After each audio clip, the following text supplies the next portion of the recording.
Highways నేను బంగారం వచ్చేసి 10 గ్రాములకి 10 రూపాయలు తగ్గినప్పుడే తగ్గిందని వీడియో ఇచ్చినప్పుడు ఇప్పుడు కొంచెం ఎక్కువే తగ్గింది.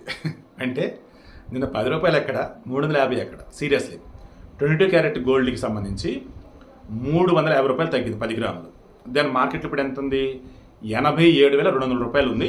ఏది? 22 క్యారెట్ గోల్డ్. తర్వాత 24 క్యారెట్ గోల్డ్ 10 గ్రాములకు సంబంధించి 330 రూపాయలు తగ్గింది. దాని మార్కెట్లో ఎంత ఉంది?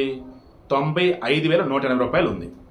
వెండి వచ్చేసి అవి బాబు అది కూడా తగ్గింది, 100 రూపాయలు తగ్గింది అది. దెన్ మార్కెట్లో 109,800 109,900 ఉంది. సరే వెండి రేట్లు వచ్చేసి మారుతుంటాయి కాబట్టి అది పర్టికులర్ మనం చెప్పని ఏం కాదు. బంగారం మాత్రం మ్యాక్సిమం ఇదే రేట్ అనమాట, కొంచెం అటు ఇటు అయినా సరే హైదరాబాద్ మార్కెట్లో ఇలాగే ఉంది. 22 క్యారెట్ గోల్డ్ 350 రూపాయలు తగ్గింది, 87,200 రూపాయలు ఉంది 10 గ్రాములు.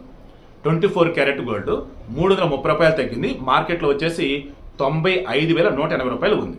సో మరలా చెప్తున్నా, నిన్న చెప్పినా మొన్న చెప్పినా ఈరోజు చెప్పినా బంగారం రేటు పెరుగుతుంది తప్ప తగ్గదు. ఒకవేళ తగ్గితే ఇదిగో కొంచెం చాలా స్లో కొంచెం అటు ఇటుగా తగ్గిద్ది అంతే. అందుకని ఒక రేటు పెట్టుకోండి, ఆ రేటుకి వస్తే కొనుక్కోండి.